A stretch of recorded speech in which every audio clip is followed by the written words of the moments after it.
Kamuting, ano itong tawagin? Yung nagitway. Kamuting kahoy. Kamuting kahoy, agitway iton.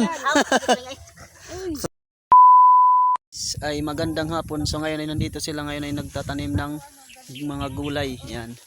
Yung mama ko tsaka kaibigan ng mama ko. Ngayon ay nandito sila ngayon nagtatanim ng mga gulay. Ito ay talbos ng kamote. Tsaka ito yung agitway. Yan, mga gitway yan guys. Banton, kamuting, ano itong tawagin? Yung nagitway. Kamuting kahoy. Kamuting kahoy, agitway iton. Tatanim sila ngayon ng mga gulay guys. So yan, tanglad. Mama ko guys, tsaka yung kaibigan ng mama ko.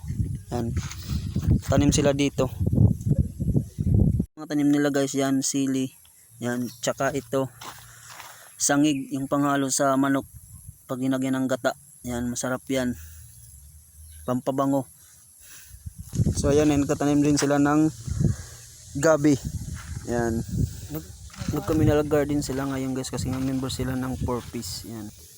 May kasabayan 'di ba, pag may tinanim may anihin. Yan. Yan. So lahat yan dito guys, lalagyan nila ng mga pananim, lalagyan ng tanim ng mga gulay. Yan. So kaninang umaga marami sila dito, kaya lang hindi ako nakapag-video. Marami silang naglinis dito kanina. Yan. So ngayon ay tinataniman na nila ng mga gulay. Diba?